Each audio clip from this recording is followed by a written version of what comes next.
Bună dragilor și bine ați venit la o nouă citire. Vă invit la o citire generală să vedem ce mesaje au cărțile de tarot pentru dumneavoastră. Vom vedea prezentul și apoi vom încerca să vedem ce vă pregătește viitorul, ce urmează în viața dumneavoastră. Vă rog să țineți cont de faptul că este o citire generală, așa că o să vă rog mult să luați de aici doar mesajele care se potrivesc situației dumneavoastră. Să vedem, dragii mei, s-a întors o carte. Aici văd că cineva lucrează să repare o relație sau este posibil pentru cei mai mulți dintre voi să fiți foarte concentrați în momentul de față pe un proiect sau pe zona locului de muncă. Foarte frumos. Văd o noutate care a apărut, o șansă, un proiect, cineva v-a propus ceva, un client nou, ceva s-a întâmplat aici sau se întâmplă și uitați cât de provocați vă simțiți. Este ceva ce ține de a studia, ceva ce ține de o persoană mai tânără în unele cazuri. Și văd o instituție veche sau un bărbat mai așezat. În alte cazuri, dacă încă nu ați cunoscut pe cineva la locul de muncă, aveți ocazia să cunoașteți o nouă persoană care este specialistă pe așa ceva sau, știu eu, o persoană cu care ați putea avea chiar și o relație personală. În alte cazuri, este posibil să lucrați aici la o relație sau să încercați să reparați ceva și apare un element de stabilitate, apare un element frumos. Văd un drum pe care îl faceți, un drum poate în aer liber, un drum care vă oferă un sentiment de pace, de relaxare. Unii simt aici că parcă vreți să vă luați o pauză, însă acest drum, această schimbare, această mutare este inevitabilă, este în destinul dumneavoastră. S-au întors niște cărți, le voi lua în considerare pe toate. Văd o activitate așa mai tinerească pe care o puteți face și care va aduce o victorie. Aici să știți că în privința acestui nou început, în privința acestui element de stabilitate, vă văd foarte victorioși, foarte bucuroși. Și unii este posibil să primiți o veste bună care ține de un drum, de o activitate nouă și de niște bani în plus pe care îi puteți primi. În alte cazuri văd aici un cadou, o răsplată pe care o primiți în urma unei munci destul de intense, o muncă destul de grea. Mai văd aici o persoană mai în vârstă sau o persoană care este specialistă pe un anumit domeniu și împreună cu această persoană aveți de luptat. Aveți o discuție în contradictoriu sau ceva este aici. În alte cazuri văd o întâlnire cu persoana iubită, asta dacă sunteți într-o relație. Și această întâlnire, dragii mei, vine cu un moment special, vine cu pasiune, cu o dorință a cuiva de a-și impune punctul de vedere. Însă, pentru cei singuri, pentru cei care vă doriți să cunoașteți pe cineva, acum este momentul. Chiar aveți șanse.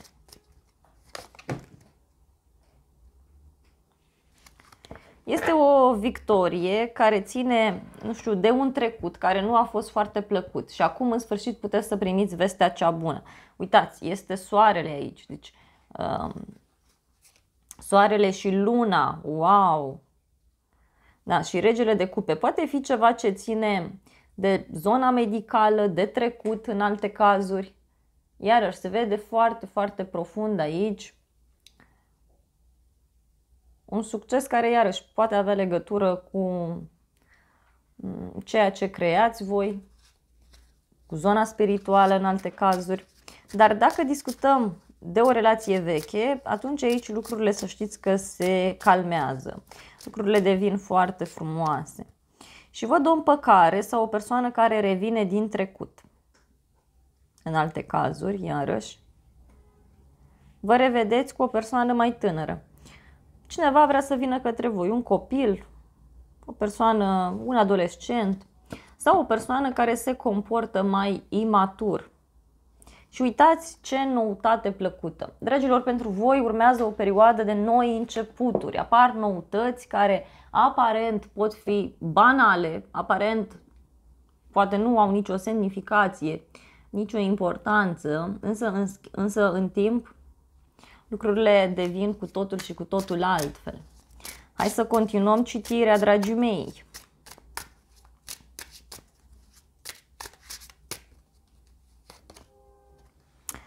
Lumea, poate faceți o călătorie îndepărtată pentru unii, pentru alții aveți ocazia să încheiați ceva ce ține de o distanță, ceva ce ține de destinul vostru. Încheiați o situație. Încheiați o etapă din viața voastră. Alții vă mutați, nu știu. Vreți să vă mutați în altă parte.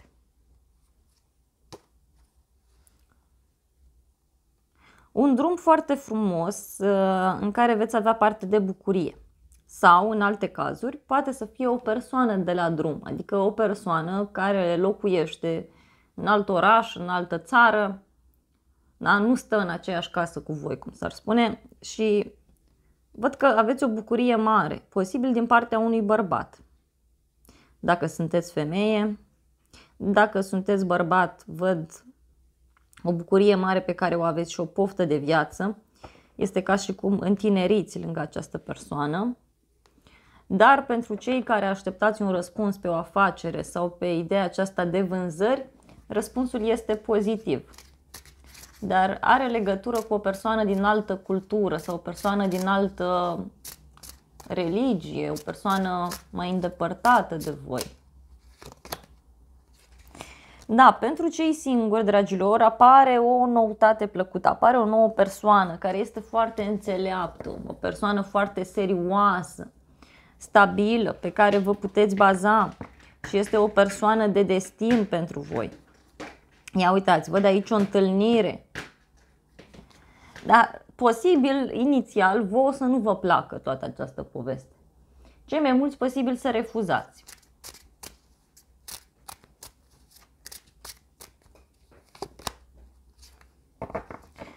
Vă văd foarte entuziasmați aici, pur și simplu lucrați la ceva și aveți un entuziasm absolut fantastic.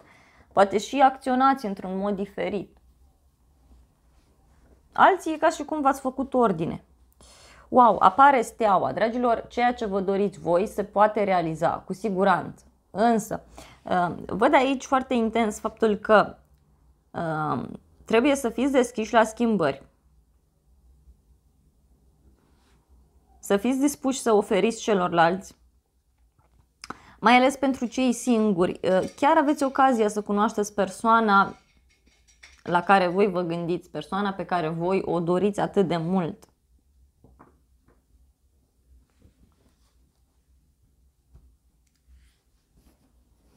Aici văd că primiți o șansă pentru un nou început, într-o situație în care ați fost supărați, ați avut voi o problemă aici la locul de muncă și în sfârșit rezolvați, dar nu mai durează mult. Chiar nu mai durează mult. Iar referitor la acest drum pe care îl faceți, este un drum pentru a vă revedea cu cineva sau primiți o veste de la drum care vă împacă, o veste care vă bucură, care vă oferă foarte multă voie bună, care poate ține de o relocare, de schimbarea unui loc de muncă. Unii vă gândiți aici, nu știu, ori să plecați în străinătate, ori să veniți, da, acasă.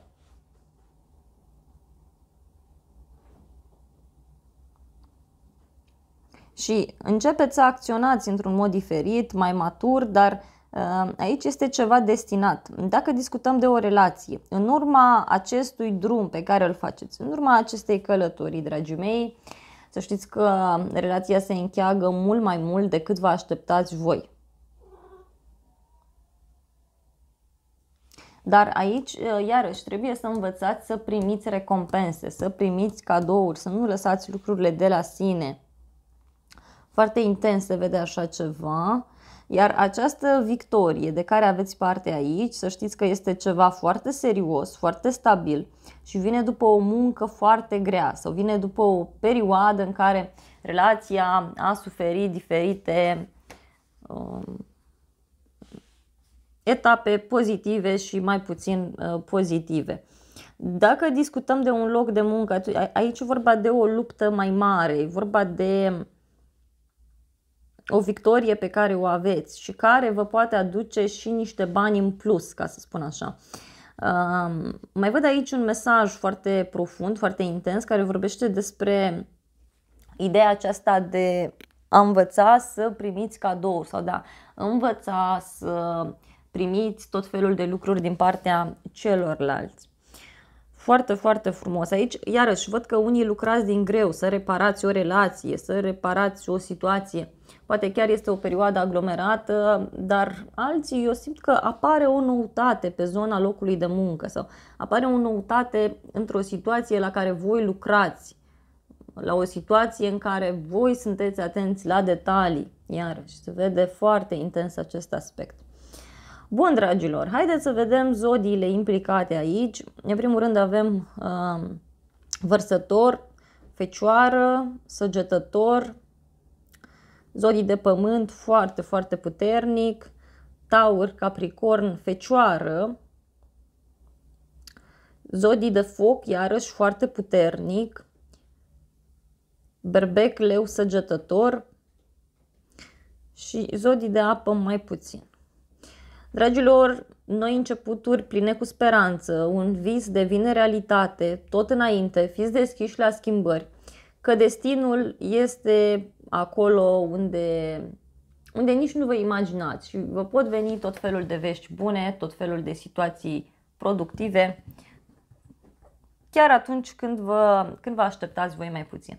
Eu vă mulțumesc frumos pentru vizionare, nu uitați să vă abonați, să apăsați clopoțelul, să lăsați un comentariu să-mi spuneți dacă ați rezonat cu citirea sau nu, că unii e posibil să nu rezonați deloc, alții posibil să rezonați perfect și așa mai departe. Și vă aștept cu drag și la următoarele filmări dacă vreți să mai vizionați.